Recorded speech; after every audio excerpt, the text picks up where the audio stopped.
નમસ્કાર મિત્રો, welcome back to my YouTube channel. આજે હું બનાવવા જઈ રહી છું સ્પેશિયલ કાઠિયાવાડી વઘારેલો રોટલો. અને ખાસ કરીને મારા આહિરાતમાં ખડી, રતના, ચોબારી આ બધા ગામડાઓમાં મારા બાજરીનો વપરાશ વધારે. બાજરાનો રોટલો અમે લગભગ રેગ્યુલર, આમ સ્પેશિયલ શિયાળામાં નહીં પણ શિયાળો, ઉનાળો, ચોમાસું ત્રણેય ઋતુમાં અમારા ખડીમાં બાજરાનો રોટલો ખવાય. અને ખાસ કરીને બાજરાનો રોટલો તમારે સવારના કે સાંજના વધ્યો હોય ને તો એનો વેસ્ટમાંથી બેસ્ટ ઉપયોગ કઈ રીતે કરવો ને એ તમને આજે બતાવીશ. અને ખાસ કરીને તમે નાસ્તામાં, રાત્રિના ભોજનમાં અને સાદી અને સરળ રીતે અને ઇન્સ્ટન્ટ તમે ફટાફટ આ વઘારેલો રોટલો ને એ પણ કાઠિયાવાડી ટેસ્ટનો કઈ રીતે બનાવો ને એ તમને આજે ચલો બતાવું. તો મેં 2 કલાક પહેલા રોટલો બનાવીને રાખ્યો છે. તમારે રાતનો હોય, બપોરનો હોય, સવારનો વધ્યો હોય ને તો આ રોટલો સૂકો જોઈએ ખાસ કરીને. તો મેં 2 કલાક પહેલા રોટલો બનાવીને રાખ્યો તો એકદમ સુકાઈ ગયો છે. અને હવે આ રોટલાને આપણે શક્કરપારાની સાઈઝના, નાની સાઈઝના ટુકડા કરી લેવાના છે વઘારવા માટે. વઘારવાની રીતમાં આપણે કયા કયા મસાલા અને કઈ કઈ સામગ્રી જોઈશે ને એ પણ તમને પછી બતાવું. તો આ રીતે પહેલા તો રોટલાના નાના આટલે ટુકડા કરી લેવાના છે આપણે આ રીતે. અને રોટલો તમારો ખાસ કરીને સુકાઈ ગયેલો હોવો જોઈએ. રાત્રિનો તમારો બચ્યો હોય ને તો એ પણ તમે આમાં વેસ્ટમાંથી બેસ્ટ ઉપયોગ બહુ મસ્ત રીતે કરી શકો છો. આ રીતે તમારા રોટલાના નાના પીસ કરી લેવાના છે ફટાફટ.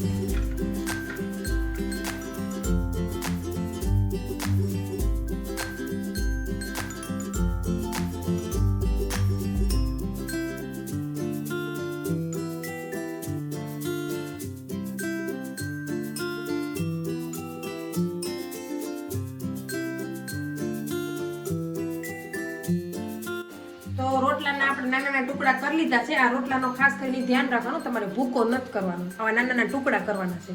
તો ચાલો હવે આપણે રોટલો વઘારવાની તૈયારી કરીએ અને અંદર કઈ કઈ સામગ્રી લેવાની છે ને એ તમને બતાવું. તો રોટલો વઘારવા માટે સૌપ્રથમ મેં 1 ડુંગળી અને 2 મરચાં એ ઝીણા સુધારી અને રેડી કરીને રાખ્યા છે. ત્યારબાદ આપણે એમાં અંદર લસણની ચટણી, જો તમે લસણ ખાતા હોય એ મુજબ અનુસાર લસણ ચટણી થોડી લેવાની છું. બાકી નોર્મલ આપણે જે શાકમાં મસાલા નાખતા હોય, મરચું, હળદર, ધાણા, જીરું, ગરમ મસાલો એ બધું. અને રોટલાના આપણે જે કટકા રાખ્યા એ. અને લાસ્ટમાં છાશ પણ આપણે ઉપરથી એડ કરશું જ્યારે બધો વઘાર થઈ જાય ત્યારે. તો સૌપ્રથમ આપણે વઘાર મૂકી દીધો છે એટલે તેલ આપણું ગરમ થઈ ગયું એટલે એમાં આપણે જીરો અને રાઈનો વઘાર કરવાનો છે. અને જીરું અને રાઈ તતડે એટલે અંદર મીઠો લીમડો આપણે નાખવાનો છે. આ રીતે વઘાર કરવાનો છે રોટલાનો. અને થોડી હિંગ. અને ત્યારબાદ આપણે જે લસણની ચટણી લીધી છે એ આપણે જેટલું તીખું ખાતા હોય ને એ મુજબ નાખવાનું છે. અને તેલમાં નાખીને એકદમ મસ્ત મજાનું મિક્સ કરી લેવાનું. અને ગેસ તમારે ધીમો રાખવાનો. ત્યારબાદ જે આપણે ડુંગળી અને મરચું જે કાપીને લીધા છે ને તરત ફટાફટ નાખી દેવાનું. આ રીતે રોટલામાં એકદમ વઘાર કરવાનો છે તો જ કાઠિયાવાડી ટેસ્ટ તમારો રોટલાનો આવશે. આ રીતે ચટણીનો વઘાર કરી અને ડુંગળી અને મરચું આ 2 જ વસ્તુ નાખવાની છે આપણે. અને સરસ મજાના મિક્સ કરી લેવાના છે તેલમાં એકદમ. અને ત્યારબાદ આપણે તરત જ ગરમ મસાલો અને જે શાકના મસાલા નાખતા હોય ને એ નાખી દેવાના છે. હળદર નાખી દઈશું અને ધાણા જીરું અને સ્વાદ અનુસાર તમે મીઠું એડ કરી શકો.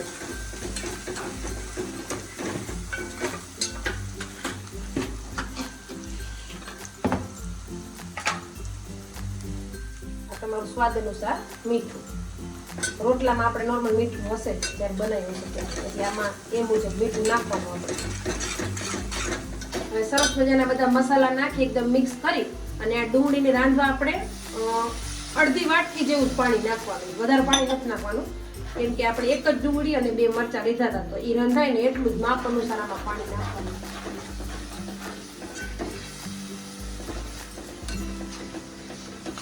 પછી હલાવી દેવાનું, એકદમ મિક્સ કરી લેવાનું છે. આ પાણીમાં ડુંગળી એકદમ રંધાઈ જાય ત્યાં સુધી અને હલાવતા રહેવાનું. તો સરસ મજાની આપણી ડુંગળી એકદમ રંધાઈ ગઈ અને મસાલા પણ સરસ મજાના એકદમ ચડી ગયા છે.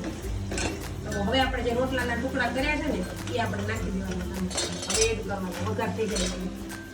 આ રીતે રોટલાના ટુકડા એડ કરી અને પાછું આને મિક્સ કરી દેવાના, વઘાર કર્યો એમાં. સરસ મજાનું તમે તીખું ખાતા હોય ને એકદમ તમે તીખાસામાં આપી શકો છો. અને થોડું ખટાશ આપણે આપશું ને એટલે આમાં ઉપરથી આપણે છાશ એડ કરશું. થોડી ખટાશ આપશું એટલે એકદમ મસ્ત મજાનો કાઠિયાવાડી ટેસ્ટ તમે લાવી શકો.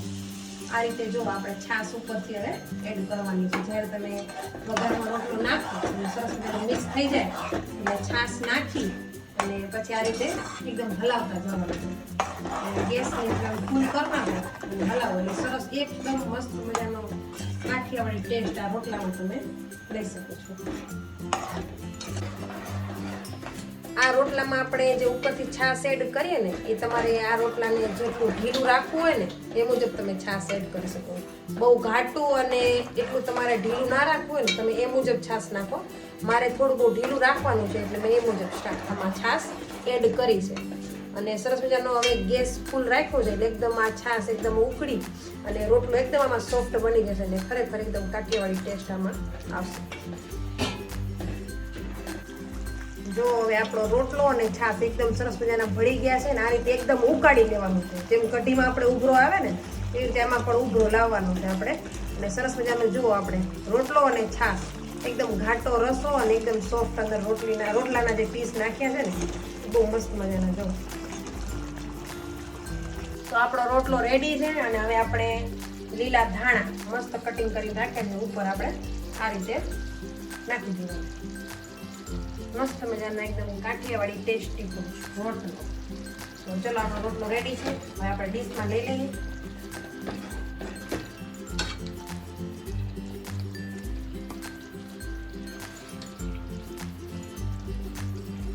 ગરમા ગરમ તમે રાત્રિના ભોજનમાં, સવારના નાસ્તામાં આ રીતે તમે રોટલાનો વેસ્ટમાંથી બેસ્ટ ઉપયોગ અને એકદમ ટેસ્ટફુલ આપણો આ કાઠિયાવાડી રોટલો.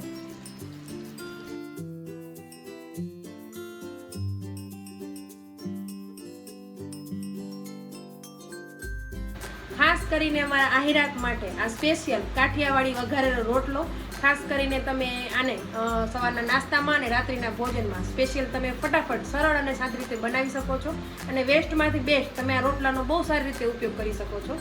તો જો મારો આ વઘારેલો રોટલો કાઠિયાવાડી ટેસ્ટનો આ રેસીપી તમને ગમી હોય તો પ્લીઝ પહેલાં તો મારી ચેનલને લાઇક, શેર અને સબસ્ક્રાઈબ જરૂર કરજો.